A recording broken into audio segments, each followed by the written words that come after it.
The holiday seasons are finally upon us, so it's time for some upgrades for your BMW. Unfortunately, with the economy in its current condition, you've started looking at used parts, but are also unsure about its long-term reliability and durability. Well, don't worry, because in today's video, we're going to go over all of the do's and do nots of buying used parts for your BMW. Let's get into it.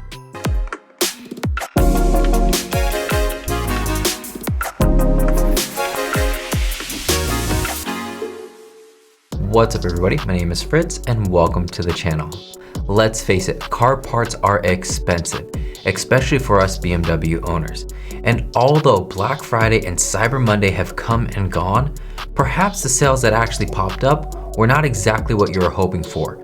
So you're still eyeballing that part that's on the used marketplace, whether it be from eBay, Facebook, or OfferUp, or even something else. And once we cover the tips in today's video, it should give you the confidence to pick up that used part or at least be able to test it out and determine for yourself whether or not that's something that's going to fit your needs for your specific car. We're really going to cover it from the perspective of the daily driver, so someone who's keeping their car around for a while. We can even touch on the sponsored cars as well as cars that are trying to be resold for a profit later on towards the end of the video, because used cars are still going for a premium right now. But for the most part, we're going to be referring to people who are going to have their car for quite a while and are looking to pick up a part in order to fit a specific need. The first category is probably going to be the safest, and that is aesthetic mods.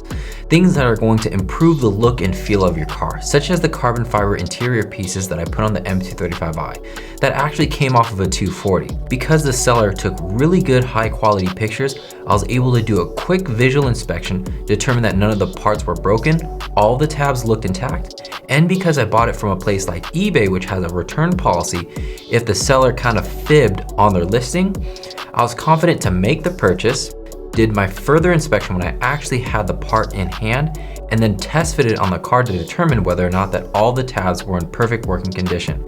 And once they did, I was very happy with my purchase. Things like this that are not really critical to the car's performance, I would say are very safe purchases to get on the used marketplace, because you're gonna be able to do the inspection and be confident that even if it does break, it's nothing critical as far as how the car runs or jeopardize your safety. The second category is going to be rigid parts, and these are things like the hood, bumper, strut bar, sway bars, even wheels, because once they're off of the car, they're very easy to inspect and determine if there's any cracks, bends, or any deformations going on.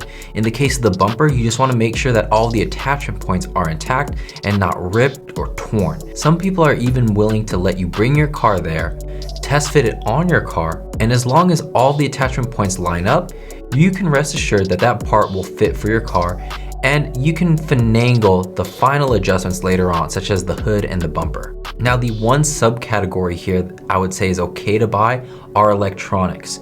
If you're not buying it from a place like eBay where you can return it if it doesn't work out, you should actually be able to test this item on your car before making the purchase, or at least have a machine that can test it, and then you can determine whether or not that it's worth your time and money if there is some sort of further fixing that needs to happen. But for the most part, electronics are safe to buy from a place like eBay where you can return it if it doesn't work, or so long as you're able to test it out before you purchase it. Then I would say it's okay to buy electronics. If you're kind of taking a shot in the dark, then I would say hold off and wait for a better offer to come up. In my case, I even bought used M4 seats that have major electrical components when it comes to the motors as well as the heated seats. But the buyer was so confident and so transparent with me throughout the buying process, I felt confident to buy that from him, have it shipped over to me. When I did the testing, everything worked out. And I was very happy that I picked it up used because it came at a fraction of the price. And the last category that we have up are going to be your critical components. And these parts I would say typically stay away from. Unless you know the person, you can return it, or you're able to test it out before you make your purchase. Or of course, if you're in a really tight bind and you only need the part temporarily. And here I'm referring to things that have bushings or mounts, such as the control arms. Also, ignition coils, although they might work when you test them out, you're not really sure about how many miles have been run on those ignition coils. But if you only need it to last you for a week until your new shipment comes in, then it'll probably hold you up just fine, especially if you're picking up a set from somebody. If that one ignition coil goes bad, you probably have 4 to 6 to run through before your actual shipment comes in, just to hold you off in the meantime. The other one that I would say is kind of midline is something like coilovers. These are a critical component of your car suspension. And unless you're in a really tight bind or you know the person, I would say shy away from this.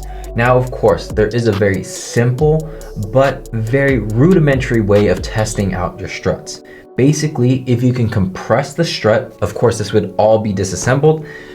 And if it compresses, don't buy it. But if you're unable to compress it by hand, it's probably okay to suit your needs for a while if you're waiting for a new set of coils to come in and yours have completely failed. Other than that, unless you just need something for right now, or if you're trying to resell your car, I would say coilovers on the used market, shy away from. There are a lot of good reputable brands out there that will give you a lifetime warranty if you buy their coilovers brand new, which is exactly what I did.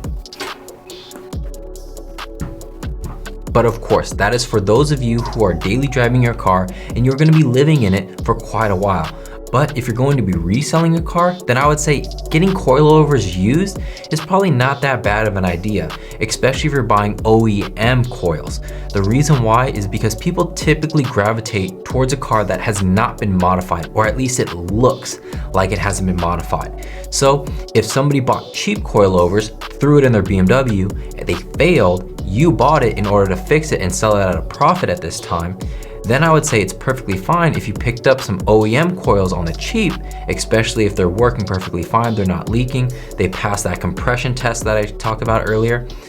If they check all of those boxes, then I would say go ahead, pick it up, and then put it on the car. That way it presents a good image to the new buyer for your car. And that even goes for the Black Friday and Cyber Monday deals. Used parts are typically always going to be much less than whatever sale is going on.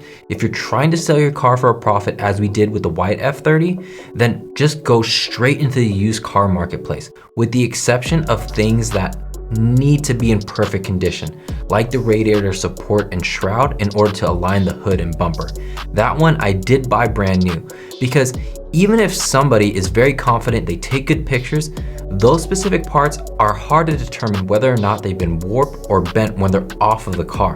So I just wanted to hedge my bets, buy the part brand new, and know for sure that the hood and bumper was going to be aligned. And for those of you who are looking to get your car sponsored by a specific brand and you're not able to get that sponsorship right now, my recommendation would be wait for that specific part to go on sale by somebody else.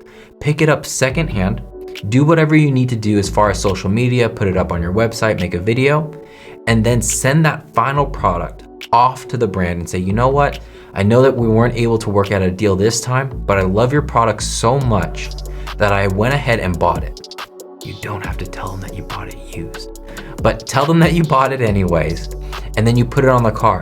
And then if they like how you presented their product, then they're probably gonna work with you in the future. Maybe they won't give you necessarily a free part, but maybe at cost, or at least at a severe discount than what they would give anybody else. So hopefully this video will remove the stigma of buying used parts for your BMW. So long as the part meets your specific needs, nobody but you is gonna know that it was used. But you're also gonna know that you got this part to fill a specific need at a fraction of the price. But if you feel that I left something out or have additional questions, please leave it for me down in the comment section below. And make sure to leave a like and subscribe so you don't miss out on the future video in which we put on a ton of used parts on the M235i in a major retrofit. And I'll see all of you in that one.